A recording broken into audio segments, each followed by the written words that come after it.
I've gone out with probably every possible type of girl, background. White girls. I've gone out with Korean girls, African American girls, African girls, pretty much across the board. And I don't think it was a goal. It's not a goal that I set out to do this. I'm an incurable optimist. I fully believe in love. And I guess sometimes in retrospect, I was much more in love with being in love than in love with the person I was with.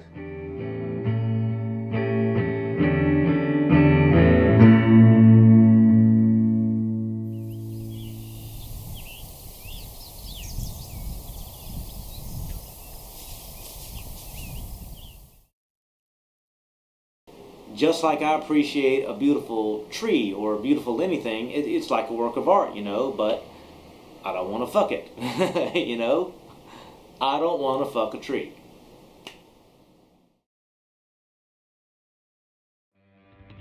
You always have these thoughts that you don't want to die by yourself. You want to have someone there with you, sharing your life with you.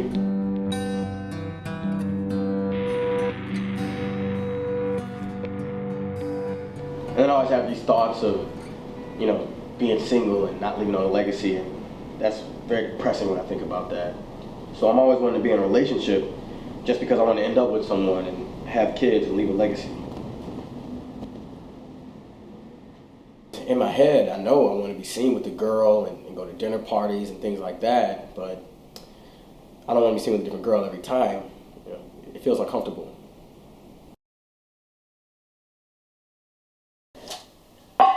When I was 18, I had a couple of short-term, by that I mean weeks rather than months. And then I met my first love, who was absolutely drop-dead gorgeous and a very nice gal. And we were together for about a year, and she said she wanted to be married.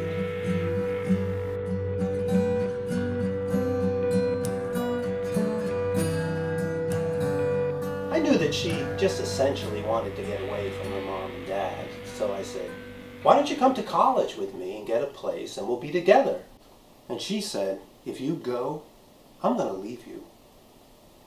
And I couldn't stand that, so I said, okay, but a year from now, you're going to hate me. So I married her, and a year later, she hated me. And I knew going into this it wasn't going to work. I knew going in that the reason for marrying wasn't the appropriate one. I mean, I was crazy about her, but she was busy getting away from mommy and daddy, and that's what she got from the relationship. I knew that was bullshit. Fortunately, we didn't have kids.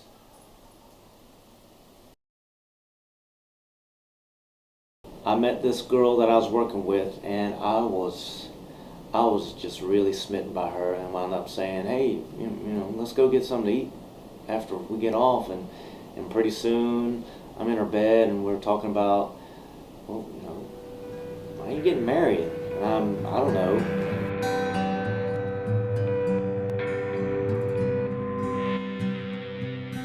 And she's asking me the question, well, if you're doing this now, you're going to do this to her when you're married, and maybe better call it off.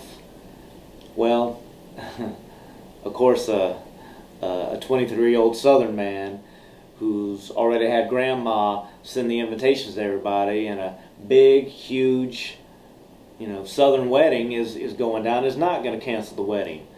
And so, I'm just thinking, well, when you get married, you just don't do this anymore. I thought, well, this is just kind of a fling to get through my jitters about getting married. This is like, I need to do this one more time,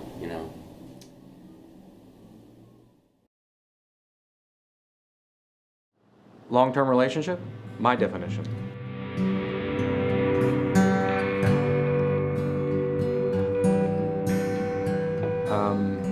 I guess what I'm in now, and I guess that it's more of a mindset than any predetermined length of time. Like, if the person feels right, to me that's more of a long-term relationship than, say, somebody who's like a one-night stand,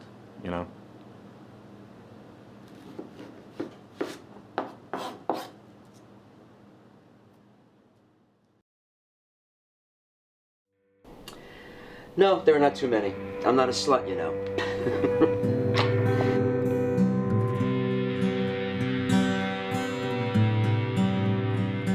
As soon as I got out of college, I met up with this woman. She and I hit it off and started dating. It lasted about a year and a half. She wanted to get married and move out to Los Angeles and told me to forget all about my family. She was just using me to get out of the house. Bottom line to that, because she was still living with her family. And I just told her, I said, no, go away. Actually, there was, in between the two long-term relationships, a very good relationship. It was short-lived.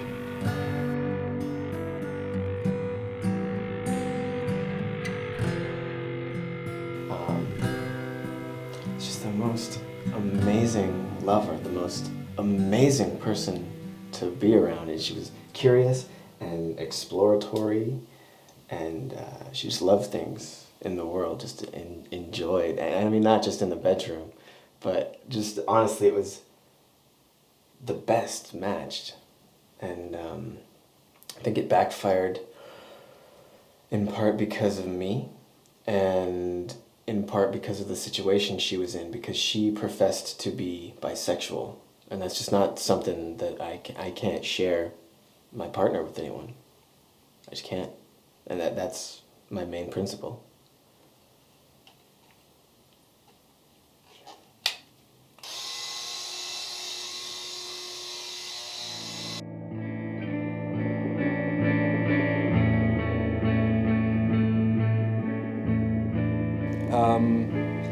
I guess the thing with me is that I'm not much of a go-getter.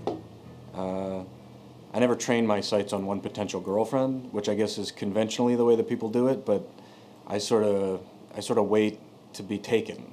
Like in every relationship I've ever had, I've never been the aggressor, really. I just sort of wait for someone to come along and choose me or take me. Yeah, I don't feel like I need to be with somebody to feel whole. In fact, the way I was raised is more independent than that. Like, I can entertain myself. It's just more my need to open up. And it has nothing to do with society or feeling like I'm not going to be accepted because I'm not with somebody.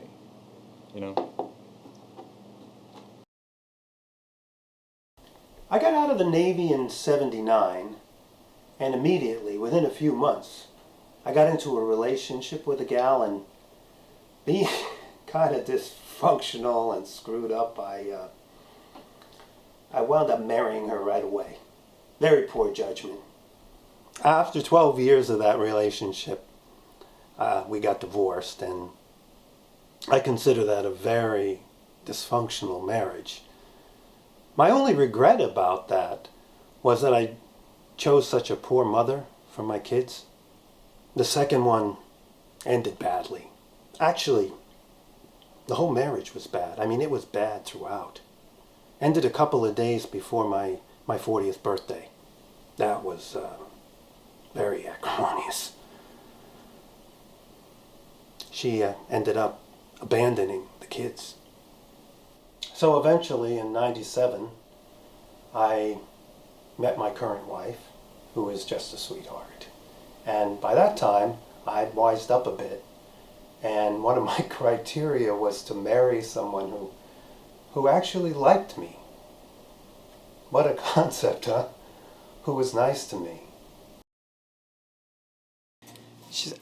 It was a pretty good relationship. It was one that she's probably the only ex-girlfriend of mine, or even acquaintance, like 1 night, 2 week, 2 month thing that I wouldn't mind revisiting, or that I would revisit if it were offered to me. I mean, she was just a beautiful, sexy, wonderful, exotic girlfriend. And she had a very attractive friend that she proposed to bring into the relationship. So, just an absolutely delicious lady. Girl, I should say. And, well, so it was proposed. I mean, she pointed her out. So it wasn't like she brought her into the room and they were like, hey, look at us, we're in bed, come join us. And I don't know if I would have reacted the same in that situation. I don't really care to investigate that. Yeah, one side of me would say that it is intimidating because you have to handle two ladies, but on the other hand, you have two ladies to handle. But I think that I just didn't want to bring someone into the bed, with the person that I care about because, the best sort of moments that I've had in a relationship are when it's just one-on-one, it's me and my partner, and we're focusing on each other, and the best sex that I've ever had was in a more committed relationship, and not one-night stands, because a one-night stand is never, they just pale in comparison to something where I'm building more of a relationship with a girl. Well, I wanted to be in love. I wanted to make it work, no matter what the cost. All the time we were going out with each other, it was great. And then I think the honeymoon was over, literally before the honeymoon was over. We got married. We were on our honeymoon. Then we came back from the honeymoon to our regular married house, and she was a bisexual. She did it twice a year. I said, "What's going on over here? What happened? Is the catch done? You got the guy in the net?" And, I heard the old adage that men use marriage for sex and women use sex for marriage, which is Neanderthal, but in this case, I think it's very apropos. The last time she and I had sex was when we conceived my son.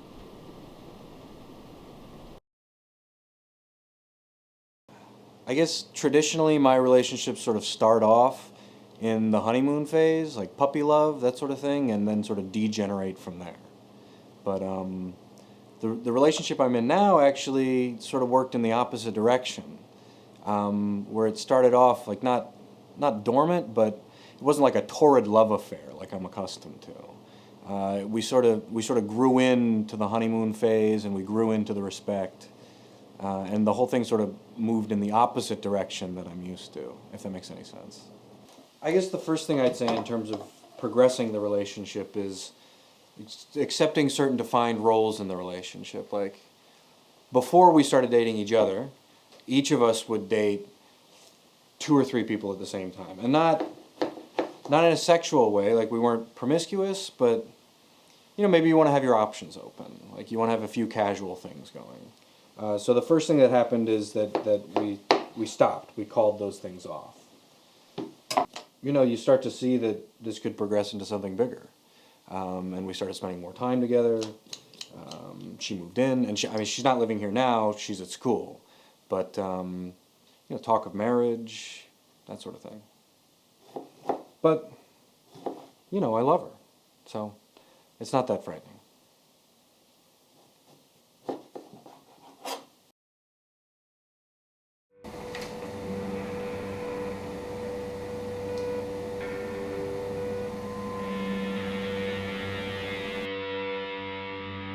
Oh no, I was a hound dog. No, it was roughly 4 years into the marriage, and I started hounding around. I should have, I should have known it was coming when I found myself just really smitten with and having sex with a woman 3 weeks before I was married, 3 weeks before my wedding day, and so, I hate when people, when they're being interviewed, they say, I hate that. No, it was a bit of a surprise. I certainly was aware that I hadn't lost my appreciation, my eye for other women, but I figured that was normal, But you get married, and my first wife, her name is Lenny. Lenny was the smartest woman I'd ever met, really a brilliant person, and she was a very dear friend for a long time, for a couple of years. And then we sort of slowly fell into a romance, and it sort of surprised me because I wasn't physically attracted to her, but I was real emotionally and mentally attracted to her. I kind of felt, well, that's the way it's supposed to be, and it's more important to be friends and buddies and emotionally into somebody more than physically, and so when I went in, I said, this is something I do, and I love my wife, and I'm going to be happy with her, and not going to do this to her. I wouldn't, I don't want to do anything to hurt her. I love her. No, I don't think things were going badly. I think, I rationalized the deal by saying, well, she told me, my wife, she told me that no matter what, I could always physically have her. Whenever I wanted, I'd always be able to have her because, she loved me, and she's not doing that. Well, I gotta have it because I certainly chewed on that for many, many a moon. And so I think that's how I rationalized doing that time. And once I do it once, second time was a lot easier. She's not aware of it. Certainly she might be bothered, but I did love her. I genuinely love this person.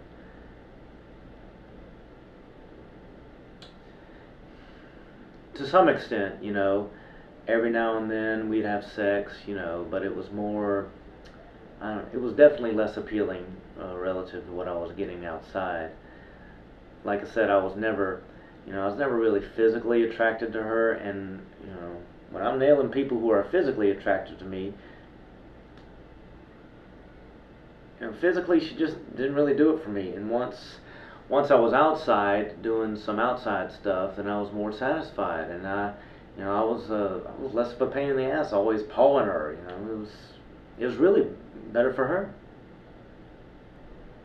And a 20-year-old man like me, and like I guess many of us are, I just want to fuck all the time, every day. I gotta come every day. I used to say that. That's what I used to say. I'd have to have marijuana every day, and I have to have sex every day. It's a Willie Nelson quote. Marijuana is like sex. If I don't have it every day, I get a headache. So certainly there are, plenty of gentlemen that are my friends that are like that, and were surely like that in their 20s. And I wore my wedding ring, and I just wouldn't make any bones about it. People say, well, you're married, and I'd say, well, yes, happily. I'm happily married. Matter of fact, I'm in this for the sex. We got that far. I don't want to be your lover. I don't want to be your boyfriend. I want to have sex.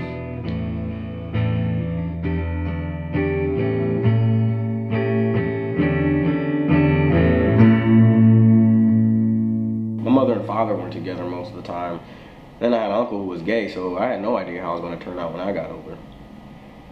I think most of the time that I hooked up with women was out of need. It's like whenever I was going through a down period or feeling lonely, just having a woman around would sort of take care of that void, Just going with it because it felt comfortable. Yeah, because sometimes you get a little tired of the single scene, because you can be dating a whole bunch of people casually and feel this incredible deep sense of loneliness because you feel like you're never fully connecting with someone. So sometimes you get a little sick of that feeling, and you want to go with something that feels a little better on the inside. So you go for a relationship, someone that's always going to be there, someone you can just really be yourself with. Well, definitely looks. That's the thing that's going on. That's the characteristic that's going to get my attention first.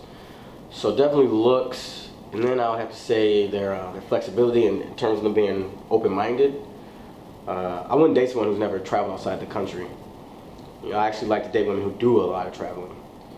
They might be, I seem to be really attracted to those alternative type of women who live an alternative lifestyle, who might be in the nonprofit sector, and they might be a social worker or a teacher, someone who's just not totally driven by money.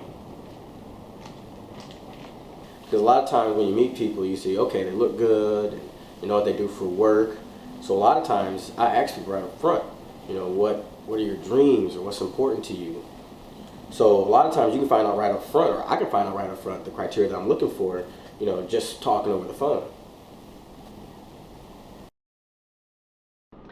I put a personal ad out in the Newsday. Not a good idea. These women had more baggage than an airport. Tell me about it. A lot of women I went out with, their ex-husbands were substance abusers, either alcohol or drugs, and I felt bad for them because I don't drink, I don't take drugs, and they were looking for a savior, somebody to be a role model, a dad. They weren't looking for a partner, you know what I mean? I'm looking for a peer, you know? I'm not out to save anybody. I want to be with somebody. I don't want to be a handmaiden for or a sugar daddy for, but I want an equal out there. No. When I meet somebody and I ask them out, I don't think, okay, let's see how I'm going to make this work. I say, is this going to work? And if we're able to sit at a table, have a little dinner, and conversation, and chat, and find some commonality point, and she's able to speak, I do not date anybody who doesn't vote. I left 2 dates because they didn't vote. Left the table because my attitude is, I know, my sister says I'm completely crazy about this, but if you don't vote, then you have your head up your ass. Simple like that. And you don't care about anything else but yourself. You're too freaking provincial. First it was looks. My ex was an ex-fashion model, and she had bedroom eyes. And she was great in bed before we got married. A sense of humor, intelligence, self-respect. Because if they don't respect themselves, I'm not going to get any. I've noticed that in the past. Like Nancy, my ex-wife. She doesn't love herself, and she's not going to love anybody. She never will. You know, I've read a lot of singles crap now in the past couple of years. They say the first attraction is physical, you know. There's no question to that. But you have to get past that, and that's what I'm doing. Like that mistake I made last December by going to bed with her 9 days later was just stupid on my part. I never did that before. Like Celine and I were going out with each other for 4 months before we ever went to bed. It's not that I'm a commitment phobe, but if I like somebody that much, it's an emotional chess game at best. But if I like somebody that much and we're going out with each other 5 months, I don't want to put demands on her, because you see, in a relationship, I'm very, very simple. I don't demand a whole lot. I just want mutual respect to each other and give me my space. That's all I want. Brains. Definitely brains. And then a booty. And very energetic. Definitely energy, chutzpah. And to discover, like a natural curiosity, is a wonderful thing, and I think it's rare to find in people. There are decent people in the world. It's almost painful for me to admit that, but I thought there are decent people in the world, male and female. And there are assholes in the world, male and female. And going out and finding the assholes isn't their fault. It's yours. And so I had to face the fact that it was possible to find someone decent if I just looked for them, instead of looking for the ones who were sick and twisted. I take it day to day. I just say, let's see how this is going to go, you know? Because since Celine, I guess, and Janice really magnified it, I'm hoping for the best, however expecting the worst. It's not that I'm going into a relationship with, why should I not go out with her, or I'm not taking that negative approach. Because if you think that, you get that. But, you know.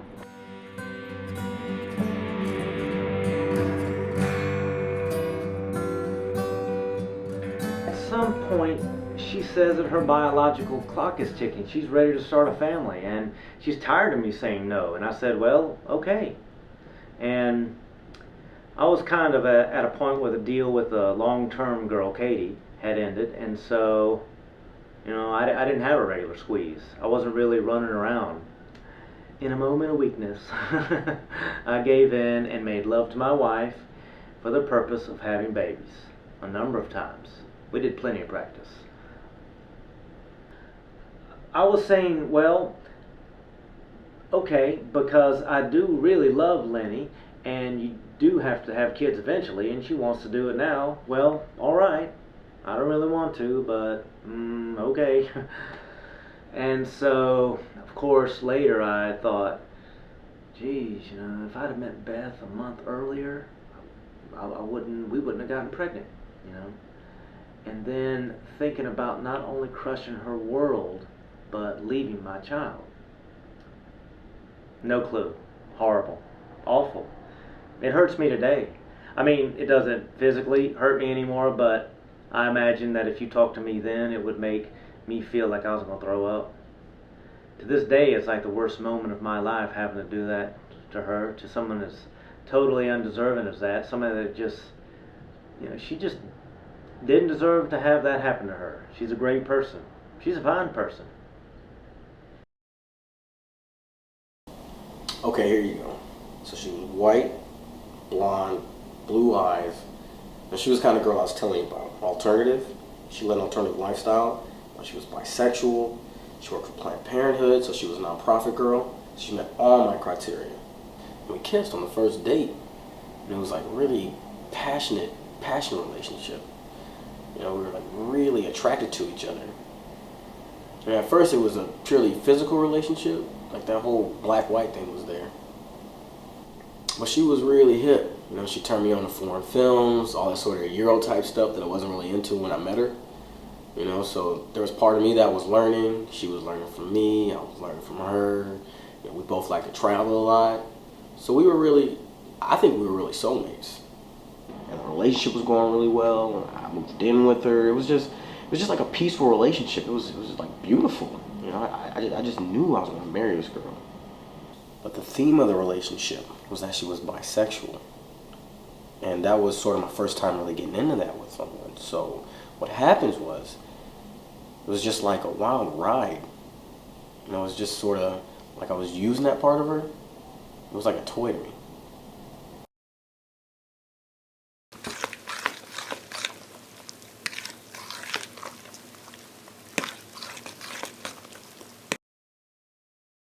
So she was in Texas, and she sent me a plane ticket to come down and visit her.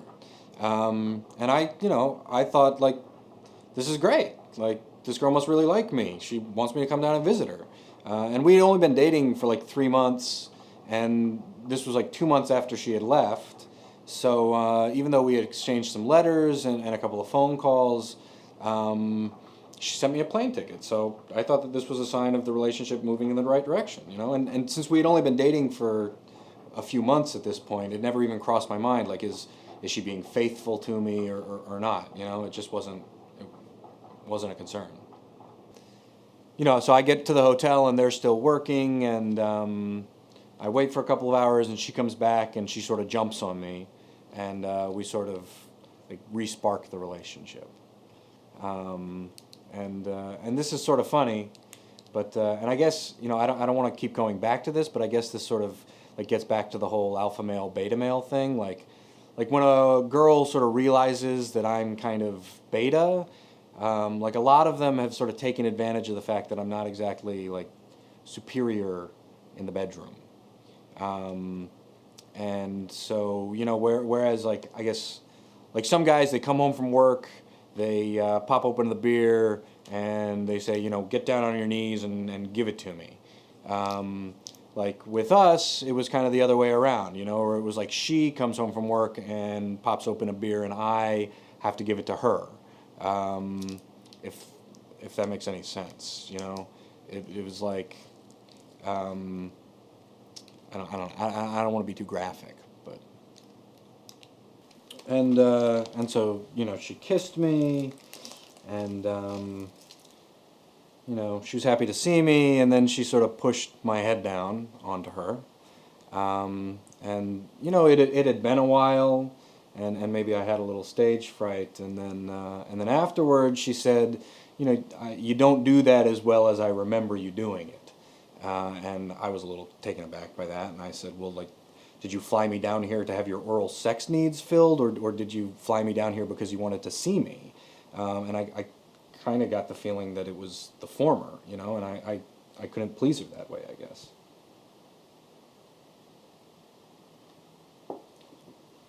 Well, I think with this kind of sex, like, there's a rhythm to it, like, you have to be doing it all the time to get good at it.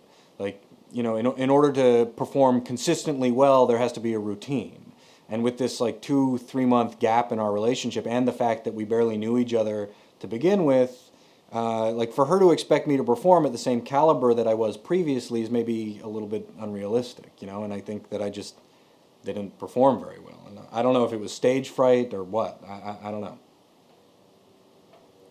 I think she had a standard, you know, like when it came to guys going down on her, she set the bar really high.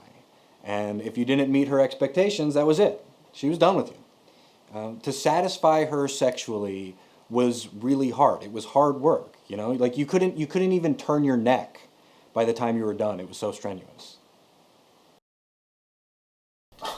Oh God, she would scream and yell.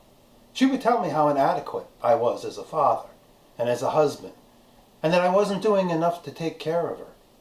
She used to wear a t-shirt that said, "If mama ain't happy, ain't nobody happy," okay? And it was my job to make her happy. And she would tell me that. And then I would yell back, because if I felt like I wasn't being heard or if my needs weren't being met. And so eventually there was a lot going back and forth and very little resolution. And then I would get conciliatory and try to resolve some issues, and she would shut the door and exit the room. I think my biggest points of contention are with little things like, well, for example, she had pictures of her boyfriend up in her room for 3 or 4 months. And, you know, I wanted to be very aggressive, but I put up with it. But I sent very clear, like, get these pictures out of here. You know, you're sending me very bad messages, I said. And 4 months into it, she'd been broken up with this guy for 2 months. And still there's these photos, and, you know, we're stooping in bed, and there's this face of this boyfriend just staring down at us. Yeah, I think that it's a sort of attack. I think, yeah, it was a pretty rough chink in the armor.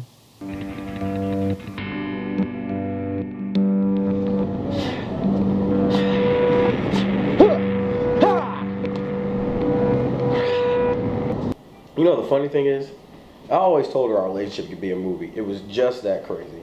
I mean, we were like going up to, like, a typical weekend for us would be, we go to New York, we might check out the gay pride parade, and then that night, like, I was going to, like, I did all this research and found out where all the lipstick lesbian bars are, and I was just having a ball. I mean, we went out to this one club in New York called Eden. So one night we were up there, and this is just when it was getting really out of control for me. I mean, like, I'm not afraid to tell you this, but I'm sort of borderline addict, like a sexual addict. So we went to this Eden, and it was just like really cool because I actually felt like I was part of it. Like, I felt like I belonged in there because I had this really cute girl. I mean, it started to get deep, as in, I started bringing in escorts. And what we were doing is, it got to the point where I was just bringing in so many women into it that one week it would just be me and her. The next week it'd be us hooking up with an escort that I brung in on the back of a newspaper. Or I remember when we were in Key West, and I would see girls at the bar, go talk to them and bring them over to her. So I think that was a result of a relationship ending because I was just getting confused. It was like I couldn't decide if I wanted my girl or if I wanted her with other girls. You know, it was just too much stimulation. Well, the thing is, you got to realize we were having fun along the way. I'm saying there will be down times, but then there'll be times where I'd hook her up with 2 Puerto Rican girls who are beautiful as hell. How's she going to be upset with that? She said, the first time I met you, Primo, the first time when I laid eyes on you, I said I could easily wake up to that man. I kind of felt like I was her sexual boy toy because she's 61 and I was 50. And it was, well, she was a teacher and she was intelligent and we could connect intellectually, but she had a real bad sense of values and misconstrued priorities. That's what I thought. That's bullshit, hiding your feelings. People like that climb chapels and pick people off at 300 yards. I think that anybody who does that scrapes their knuckles and writes on walls. And I consider that an insult to man. You know, when you think about it, man and woman are all human beings, and we all have simple needs out there. And these assholes who try to play their mucho, macho, muchacho bit are so insecure about their masculinity they're afraid to show it. I mean, it's a thin veneer. I guess sometimes the guys don't think it's cool. Like, I have a stepbrother who's a flaming asshole. I'm sorry about that. But the way he treats his wife, the guy never heard of the Renaissance. There's no question about that. He's just a jerk. I feel sorry for people who think that just because they're male they can't express emotions. But every now and then, just sitting at a table having dinner with each other and through the course of conversation and just looking over to her and saying, you know, I love you. Just that. Without wanting any reciprocity, I love you. Just to tell her that.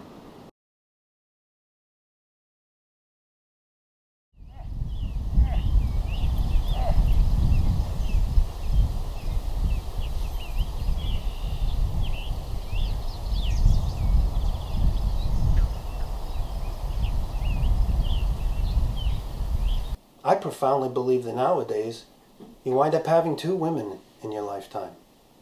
One you raise the kids with, and the one you wind up being a soulmate with.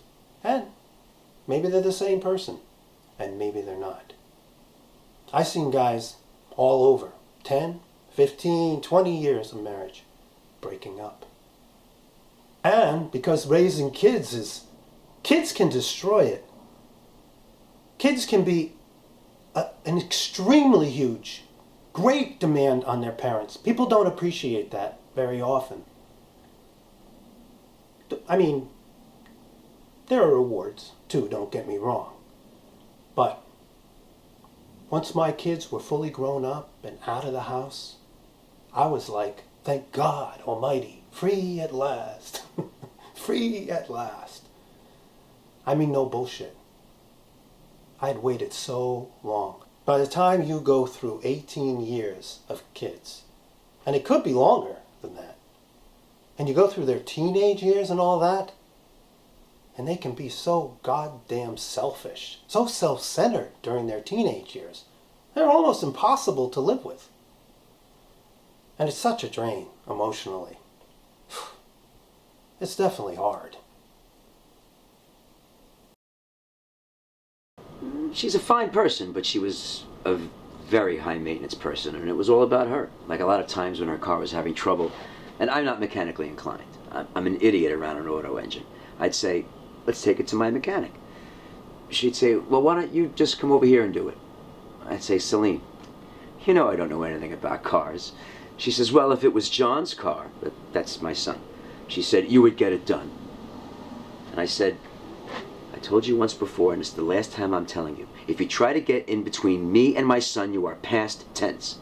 There is nothing that gets between me and my son. Nothing. Ever.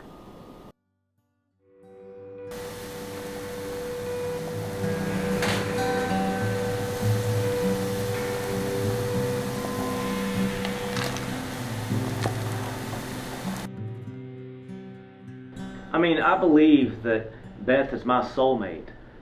I'm disappointed that as we have children, she, you know, like many in the situation, there's only so much physicality to go around, and Daddy is the last to get it. And so that's a bummer. But I'm disappointed that she, who had been almost like this hippie child when I fell in love with her, just no worries, you know, no cares, you know, whatever, everything's fine. She became a grown-up, a really hardcore grown-up, a girl that has a hard time winding down and just letting go, a girl that has a hard time saying, you know, the dishes will wait, you know, let's go for a walk. Well, I suppose I deal with it maybe the way we Southern Presbyterians deal with it. We just ignore it. You know? I mean, that's what a good man does. I love my wife, so I love her however she is.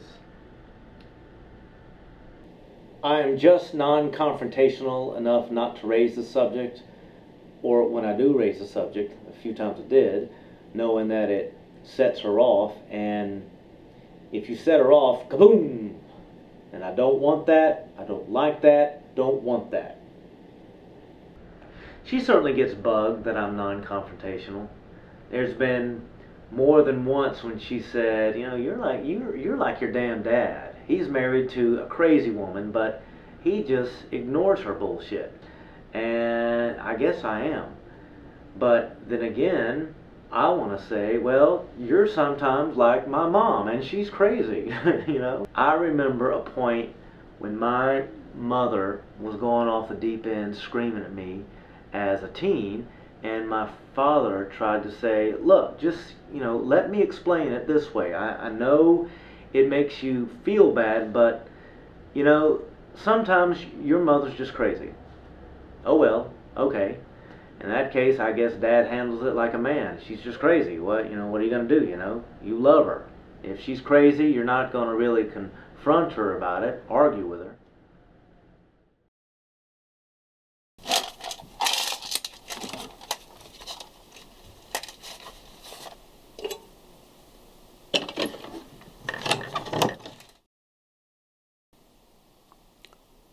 It's difficult for me, but I'll tell you the truth. I was physically abusive of my kids. My mom used to beat the shit out of me, and I was too rough on my kids. They carry their psychic scars from me as well as their mom. And toward the end, it dawned on me. I came home from work. It was dawning on me because I was coming home from work, and I would leave work in a perfectly good frame of mind. And I would be driving home from work, and the closer and closer I got to home, the more dread I felt about what would be waiting for me. And when I got home, see, Mom was the kind of person that liked to play games with the kids. She required them to babysit her. They had to take care of her needs. They had to parent her. And she would use emotional blackmail. She would say, if you don't make me happy, when Dad gets home, I'm going to tell him you were bad. And so I came home from work in a perfectly good frame of mind, and Mom sicked me on the kids. You got to do something. They're being bad. You got to do something because you're the dad. You're the male. That's your job. It's good cop, bad cop. And you're the bad cop. You don't have a right to nurture your kids. You don't have a right to enjoy them as human beings. You're the disciplinarian. So Mom gets all the benefit of the good cop, the nurturing. So she sicked me on them again. And I overreacted, and I beat my oldest son, and I got caught at it. And I had to separate. I took a cold, hard look in the mirror, and I wasn't real proud of what I saw back. I basically had turned into the kind of person my mother was when she was beating me. Not quite, because I was better than her, but not that much better. And I had to look at the degree of responsibility I had to my own problems. And I had to admit that much of my life was self-destructive. I was an unwanted pregnancy. My mom made it clear she didn't want me to be born. And I spent much of my life trying to make that happen. Trying to get myself killed so I could make my mom happy. And it took me to the age of 40-something to get to the point where I could say, I'm here, okay? And I paid my dues. And I'm not going anywhere.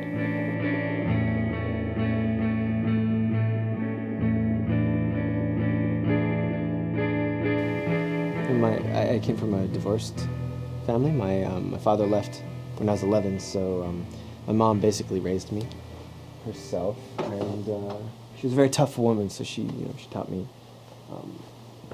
well. She taught me how to protect myself and how to be tough, and how to use my mind.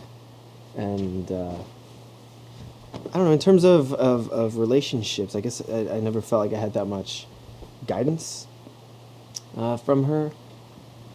It was more, aside from she'd say, well, this one's terrible, or this one's kind of nice, and it wasn't so much, what's going on, what are your problems, like friendship type advice. Well, my utopia, my ideal, would be that I find the perfect person, or someone that's close to perfect, or someone that I didn't know was perfect but is. And I think I don't want to have a divorce. Well, my father was, and still probably is to some extent, a philanderer, and I try to veer away from that as much as possible. Yeah, I sometimes I probably try so hard to be the opposite that I end up being like him in some ways. Yeah.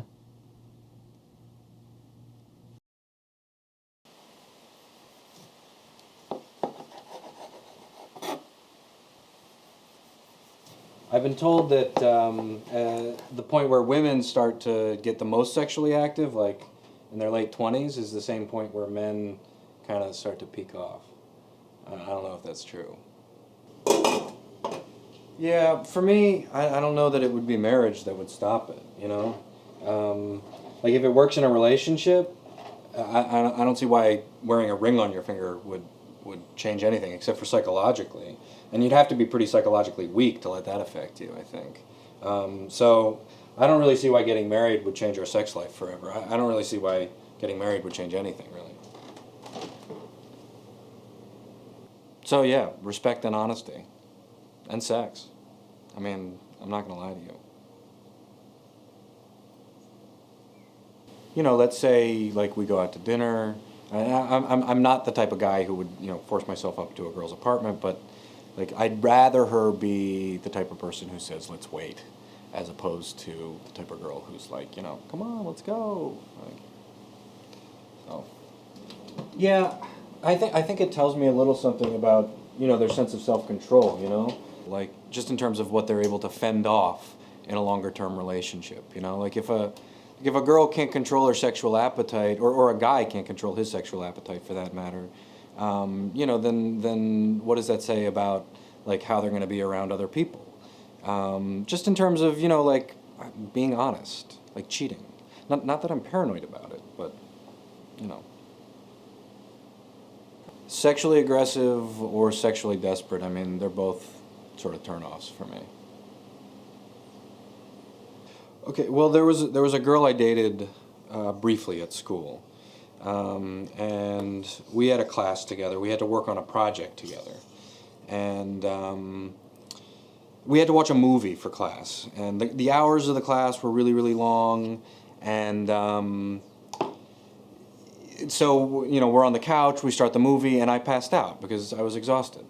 And then the next thing I realized, I wake up, and she's on top of me gyrating, which for me really freaked me out because there was no indication that she was interested in me beforehand.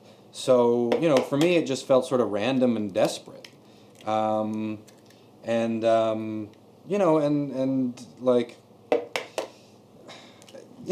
Something like that, I don't know why, it's a turnoff for me. It's just a thing. I don't really, not that I didn't accept it at the time, but in retrospect.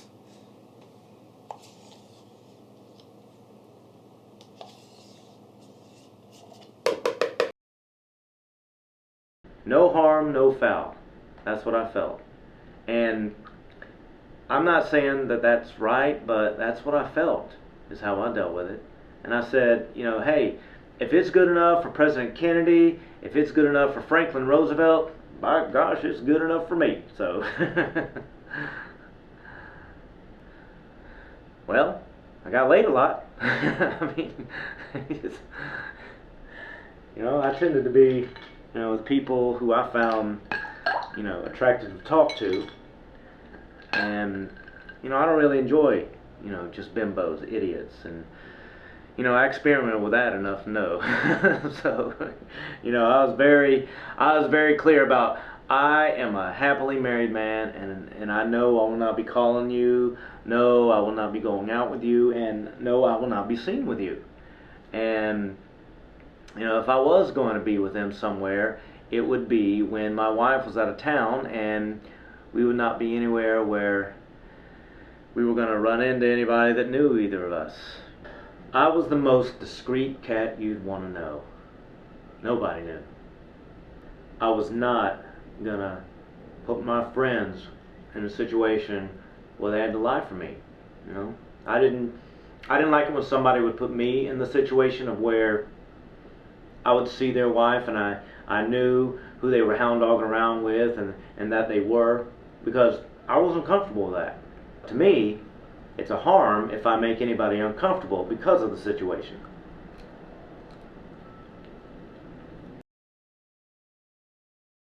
I cheated a couple times. I cheated maybe 2 or 3 times. But one of the things I found really hard to give up was the travel. When I say travel, I mean like going on a vacation, like I was going by myself.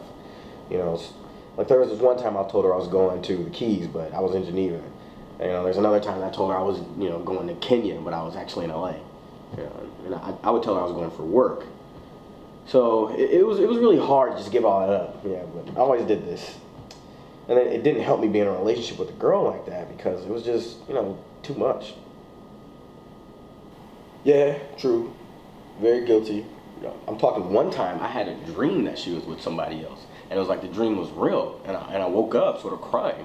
Oh, this will be funny for your documentary. What happens is when a man lies like that, physically, your body starts to react. So I was having little stomach problems, little anxiety attacks. Sometimes I'd wake up, my heart would be beating too much because I would think I'd say something in my sleep and she would know I was over in Geneva. It was the lying that was killing me. I pulled in the driveway. I saw another car there. I said, maybe her son got another car. At least that's what I thought. So I go upstairs, and I called out her name, and I heard, like, uh-oh, like, hustle, like, you gotta hide. So I walk in, and there she is with this guy. And I just turned around. I slammed the door so hard, I broke a lot of things in her bedroom. I went home, because she put on her robe and started coming out. I locked the door, shut the window. And she said, Primo, don't go. Primo, don't go. I left. She tried to call me a few times. She tried to get in touch with me through other people, but I just shut down all lines of communication, period. I just shut her out.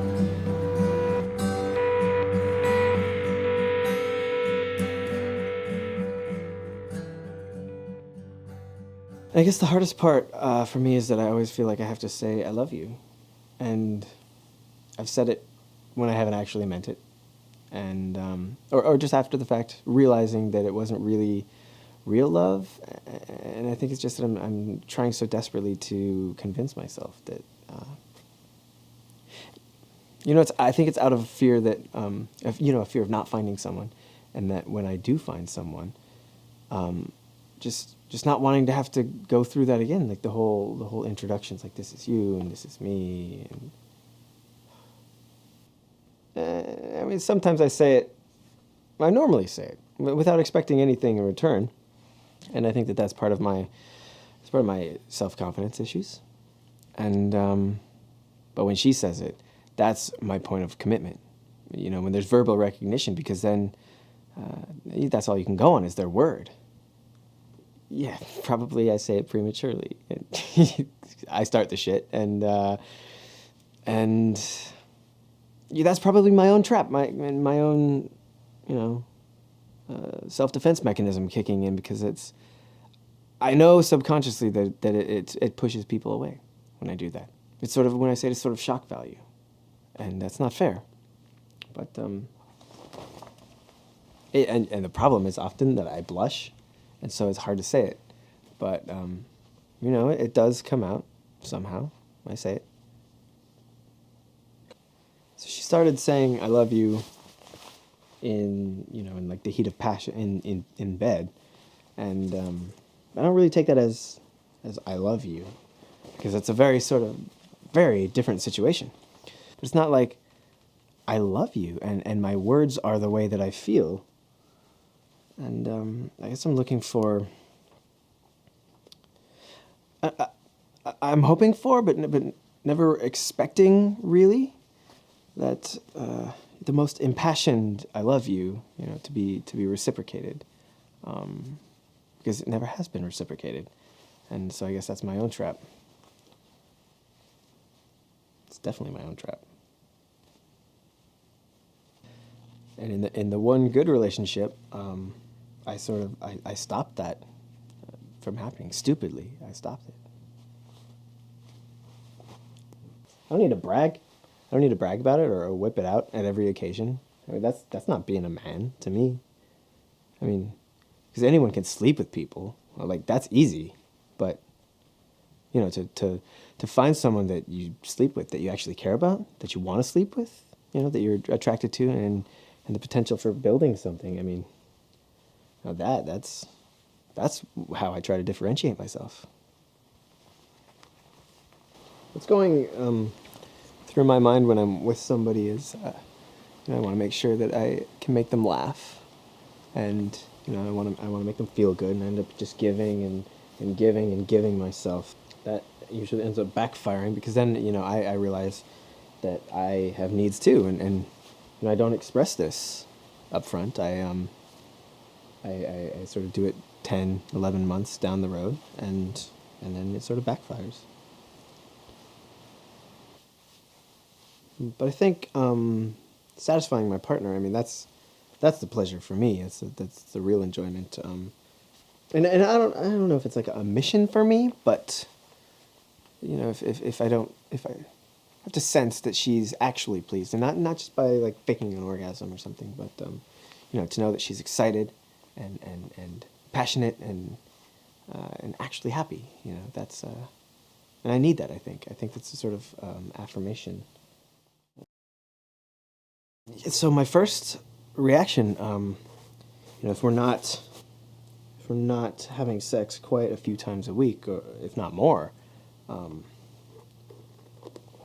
you know, there have been cool down periods where I've been comfortable with the cool down. I mean, but well, I have a lot of energy basically, and when I'm with someone, you know, it's very important for me to be into them and to be attracted to them, to be turned on by them, and likewise for them to be into me. And you know, when that goes, I think it's a big warning sign, and because that's one of the first things to go. The drive isn't there like it was when I was younger. And yet I think in some respects, older women require that more, believe it or not. And I think it's ironic, you know.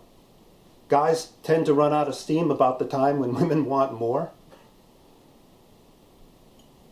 And don't get me wrong, I'm not saying I'm completely down the tubes, but I'm not as good in that area as I was in the past, and that's probably the most significant area where I could improve and should improve. It's simply less need.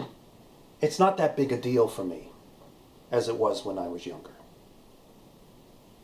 I work a different schedule from my wife, and when I have a weekend off with her, I kind of try to spend a little more time doing nice things together that we both enjoy, and it's kind of almost like a romance again.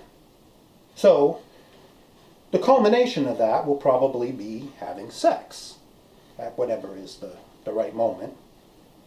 And it certainly is something I have to make a more conscious effort to make happen than before. And I still enjoy sex, but there's a realization that probably her needs are greater than mine at this point. And we've talked about these things in my men's group a lot, and we're different.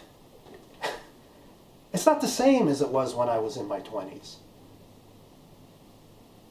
One of the realizations I've come to, and I think some of the men in my men's group as well, what a high price we pay for sex when we were younger. How much, how high a price we actually paid because of being manipulated, because of damaged relationships with kids who've been injured, wounded, the divorces, the money down the drain, all of it, the nights spent. We look at the price we paid emotionally and physically and financially and everything else, and we realize that if it's just pure and simple sex, It's not that goddamn big a deal anymore.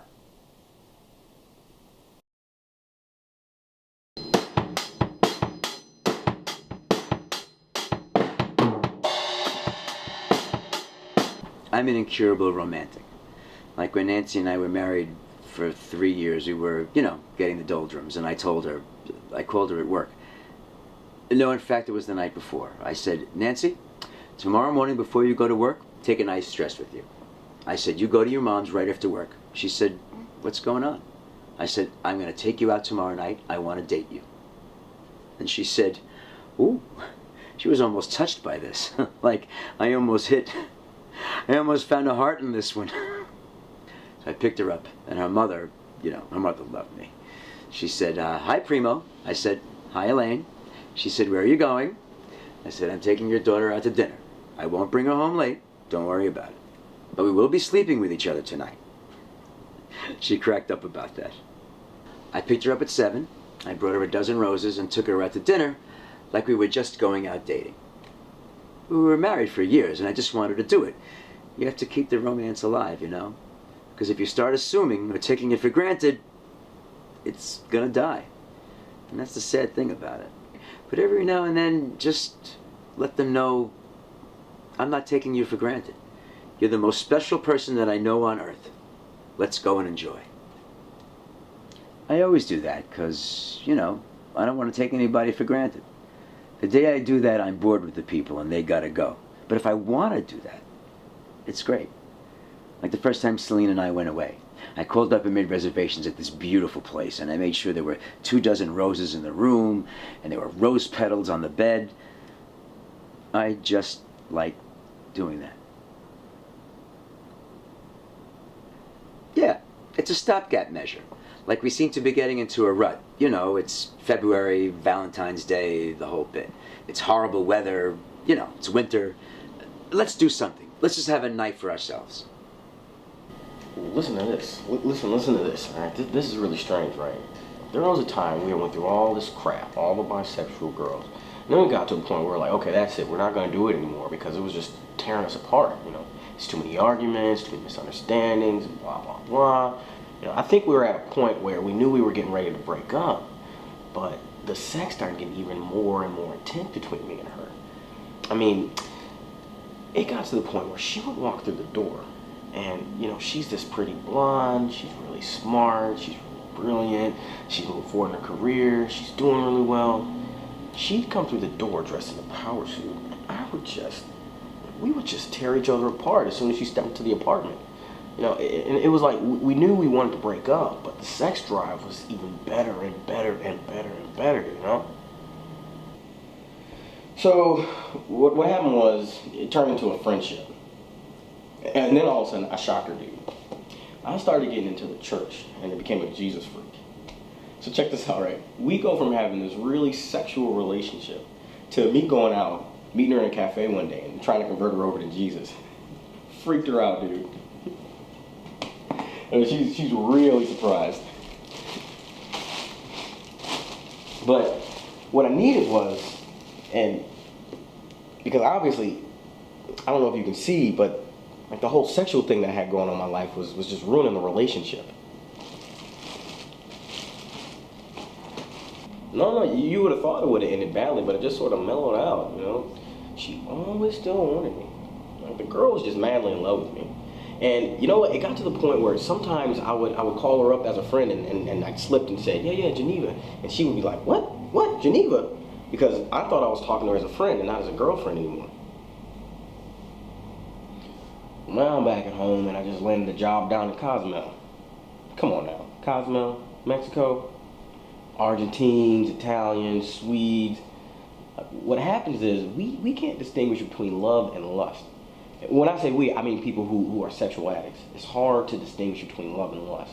Like in my mind, I want love. But what happens is it turns into lust and gets all confused. So right now, you know what I'm thinking while I'm sitting here talking to you? I'm saying I want to go to Cozumel, I want to relax, I want to do yoga, I want to eat fruit and be healthy, and I want to meet a girl who's traveling through and who's a real nice person, and settle down and live happily ever after.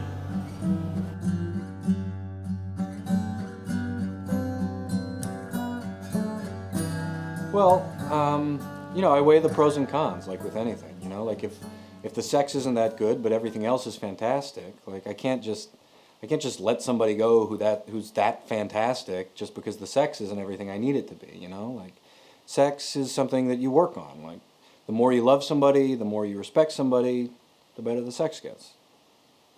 At first, with all the pressure of like from our family and friends and the pressure of being with somebody who's essentially new in your life, she got nervous and she wasn't really able to, and I could tell she wanted to, like she wanted to have sex, but I guess partially because she was shy and partially because of the whole pregnancy thing, and I've got this whole thing with contraception, like I can't wear anything, like if I do, I'll just go forever and nowhere, like the sex will go nowhere. And it won't amount to anything if I'm covered. I won't reach climax. It's impossible. I've tried them all. And then in terms of the pill, I guess with some girls it just clears up their acne, and with other girls it makes them insane. And with her, it makes her insane. Like she's been on it in the past. So. Yeah, we exhausted sexual conversation to a pulp. It was a major topic of conversation because, it's one of the most important things, and I wouldn't lie to you about it, and I wouldn't lie to a girl about it. So, I say to them from the get-go, like, this is one of the most important things to me. So, if you're not into it, if you don't like it, this isn't going to go very far. It doesn't have to be all the time, like I don't have to have sex 4 times a day. Maybe back in my early 20s, it was 3 or 4 times a day, but now, back when I was full of piss and vinegar, it was like 4 times a day. Now it's more like, once a week. My girlfriend doesn't even live in the States, so, yeah, and even before she left, when we were living together, it was like once a week, and sometimes not even that, like, I don't know, twice a month. Well, the way I feel about infidelity is like, it's a sign that something's not right in the relationship. So why torture yourself, Like, if you feel like you've got to go elsewhere to be pleased, why stay with somebody? I guess it works for some people. I've got these friends who go to these happy ending massages. And I used to go when I was in college, and back when I was single, I went once or twice, but I have friends who go to these happy ending massages while they're in long-term relationships. And I have one friend who goes to these happy ending massages with the approval of his girlfriend. Like, in fact, she encourages it because, like, he comes home so relaxed or something. So, and I guess if it works for them, that's great. I fantasize like crazy all through my current relationship with my wife. I still always had fantasies of these titillations that I had going on, and fantasies of other people that and I thought that was healthy. I thought, well, that's normal. Dr. Ruth says it's normal. It must be normal to have fantasies. But for me, anyway, I don't think was, looking at porn, I don't think really, for me, that's a good thing, or was a good thing. And I actually avoided fantasizing about my wife. Kind of thought, well, I want to save that for the real thing with her. I don't want to try and fantasize about her. But since that time, I really trained myself to fantasize about my wife. Sleep around? No. As far as looking, I'm single. I don't have a girlfriend. I love just looking around, and sometimes I catch myself being pretty bad about it, like my head whipping around and just looking at ladies, just admiring them, and it's never like, oh, I want to do that. It's like, just, wow, she's beautiful, and there's always something about her, like, and this is when I'm not in a relationship. But when I'm in a relationship, there's no need to look at anyone else.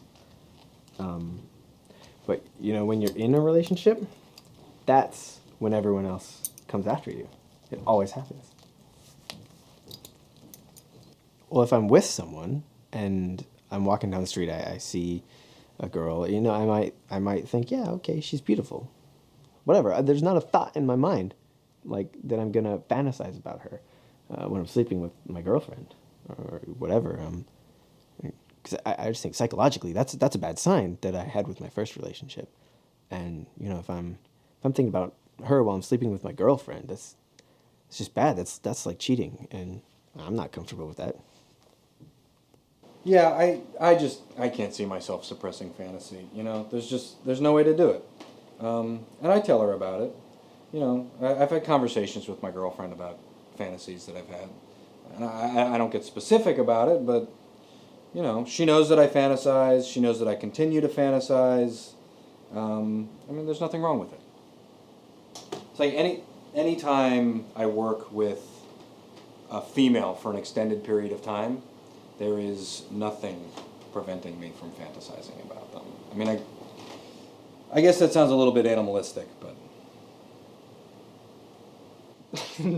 no.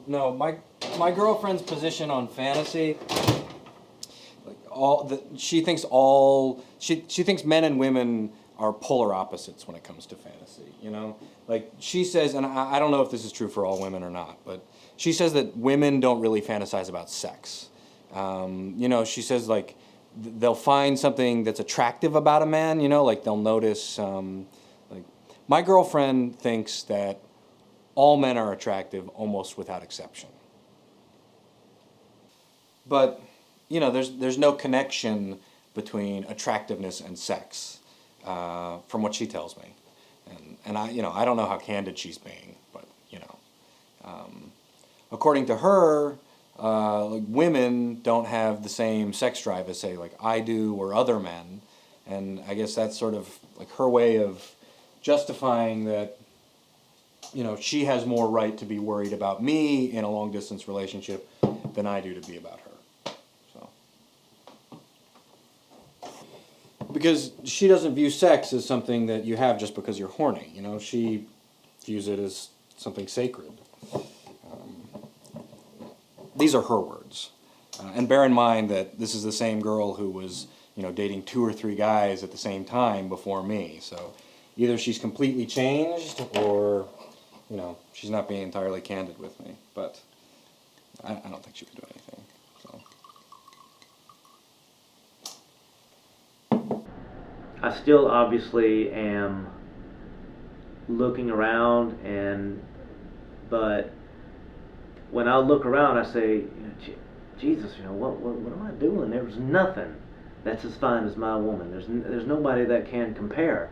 I've never seen anybody that I think is as beautiful as my wife, and I've never seen anybody, you know, I can't imagine being with anybody but my wife, and I wouldn't, and don't have any desire to do it. But the titillation,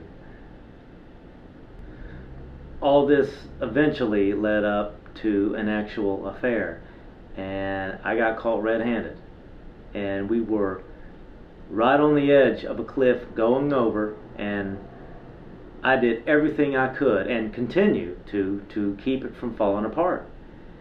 And now I have, as far as I can tell, sincerely and truly changed.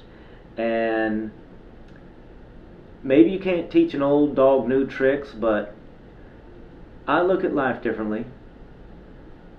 Some people, if I tell them this, they say, yeah, you'll get over that.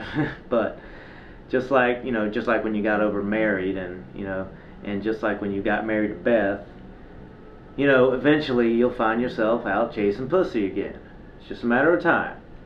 But the only thing I have to show for that is now I'm much more totally, I guess, like an adult. I just don't look at women as potential sex partners. For a long time, I didn't even look at them. When we were really close to the breakup, and I'm just trying to get out of it, I didn't even look at them as physically attractive. And, you know, I can't imagine being with anybody but my wife. And I've never seen anybody that I think is as beautiful as my wife. And I've never seen anybody that I think is as potential sex partners. For a long time, I didn't even look at them. when we were really close to the breakup, and I'm just trying to get out of it, I didn't even look at them physically as physically attractive. And I did grow out of that to where now I can appreciate a beautiful woman as a beautiful woman. But just like I appreciate a beautiful tree or a beautiful anything, it's like a work of art, but I don't want to fuck it, I want you to remember this, right? Good men think what bad men do. You know what I mean? Everybody's thinking it, but some guys just act on it. I went through periods where I wouldn't act on anything, but, if I was going out week after week after week, finally I'm going to walk up to somebody and say, hey, how you doing? And then once I get the phone number, it's done. I actually got the person's phone number. So now, if I'm ever stressed out, if me and my girlfriend get into an argument, if she's gone for a long period of time and I'm just bored, I can pick up that phone number and then boom, that starts the process. But I really do think that one day I can be in a relationship without cheating. It's just going to have to be someone, it's going to have to be a spiritual relationship. When I say spiritual, it's going to have to be someone that I can tell all my dark secrets to, and they can do the same to me. So that they can know what I'm dealing with, what my problems are. And I want to know what their problems are too. A pact. Yeah, and then it needs to be spiritual too. Like we need to meditate together, we need to pray together, we need to go to church together, something that will bring us together spiritually. And right now, I know I need to just go ahead and get into an AA group or SA or something like that, get a little help just to understand what's going on, where to come from. And then I think I just need to be involved with women who are more alternative, like yoga type of girls that do yoga, massage, Reiki, and all that crap. I mean, Jesus Christ. I got to get over this one day. But I will tell you, paradise can turn to hell if you have no discipline. It's strange, man. Like how you can have everything you need in life. You got money, women, good health, and be unhappy. And I think it's really because of this pleasure thing, like the pursuit of pleasure and happiness. You get too much of it and it can turn on you. To be able to have my spiritual space and my personal space and to be able to balance that. I don't think there's a formula for how to do that, but I do think that, being aware of the need for that balance is key for the next 10 rounds. The relationships always start out as journeys, sure, and the discovery and curiosity, I think, are good things and definitely important to me. I know women who married not because they love their husbands, but because he provides the financial security for them. And that's all they need. But for me, that wouldn't work. I do believe that there are people who can have very successful relationships that operate at a very different level. But for me, no. It would be crucial to have a woman who understands the fundamentals of what's involved. The two of us are remarkably compatible. It's funny, because we're opposites, but on a day-to-day basis, we see eye to eye very quickly. She thought she was going to be single forever, like me. And she actually had this whole thing where she was going to get a gay friend to artificially inseminate her, and then she would have the child, and that would be that. And she actually accepted this. My feeling is, I think she's crazy about me. I think she really likes me. And she wants this to go on, which is good. And she doesn't want any pressure from me, which is fine because I'm not in any rush either. But I think she wants to marry me. It's just a matter of time. But she doesn't want any pressure to get married, which is fine because I don't want any pressure to get married either. No, I never thought about how to make this work, because if we're with each other, it's obviously working, period. My sister said the problem with me is that I'm looking for Miss Perfect. I said, Fran, no, I'm not. I'm just looking for the person who's perfect for me. Listen to this. I was a writer, and we always talked about how we should turn this into a movie because it was wild. It was fun, but it was wild. She was one of those blonde, blue-eyed, really petite, feminine-looking ladies that wanted to help people in the ghetto and wanted to go into the inner city. She was just really strange, man. I just thought that was really cool. I haven't met anybody like that yet.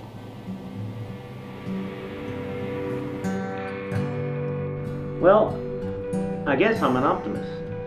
I think I'm trying.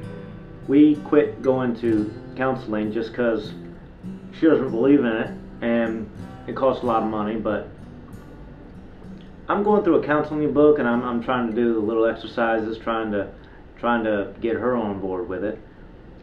There are a lot of fundamental issues that have not been resolved, and I am now on course to where I'm going to force the issue. I'm trying to do it deliberately. I'm trying to give her her space, and I'm going to force the issue because she's got to realize you have to take time to hang out with your man, and that's just not the way she was raised. It's beyond her. They don't do that. I know how much it hurts to bust up a marriage. I don't want to do that. That's the worst pain I ever felt in my whole life. I don't want to do it again. If I can help it, I won't do it again. I think that she is my soulmate. I still believe that. I believe that she has to, in the end, rediscover that. I think we have to get to a point where she forgives me. She has to discover the idea of forgiveness, which is just not in her vocabulary. Never has been. What I think has to happen is she's going to have to realize, like all of the counselors and everybody says, we've got to work on a marriage.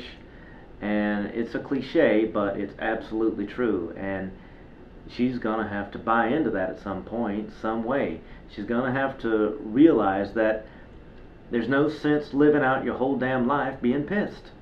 You only have one life. Why spend the rest of your life being angry and worried that this man's going to betray you? Admittedly, he did, but it's like I needed to have this thing. I guess I needed to be slapped upside the head. Almost had my whole life completely wrecked in order to finally get through that wall and finally hit maturity. 44 years old. Okay, I guess I have to be a grown-up now, don't I? And of course, I know guys who are in their 60s who are, running around with their women all their lives and still do, and they're comfortable with that, happy with that, but I'm not. I was not comfortable in deceitfulness. The other day I said, I can't live the rest of my life being on the edge of the cliff.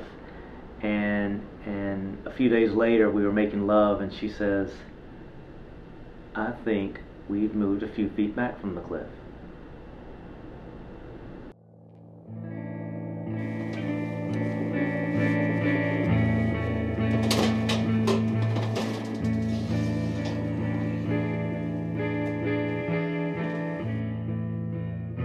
If I could ask your girlfriends what their evaluations of the relationships were, do you think they would be consistent with yours, or would they have a completely different perspective? No, completely different. I think I might get one or two compliments, but the rest I mean, because everyone has their own perspectives, and I think that they're tainted by having been in a relationship with me, and they wouldn't be able to see me objectively, like you guys see me.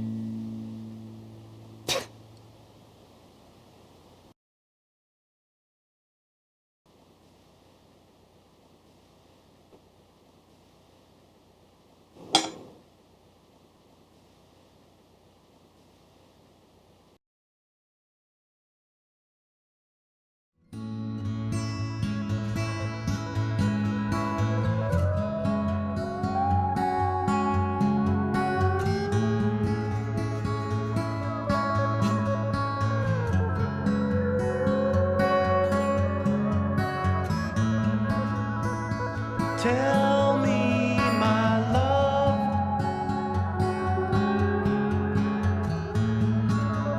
tell me who it is you're thinking of. I have come here for your heart.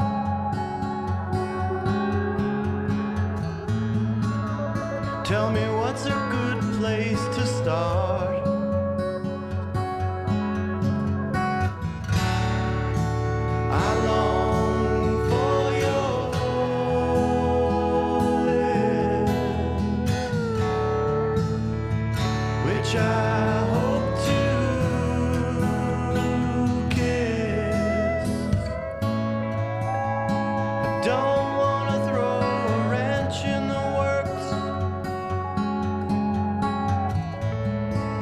but this whole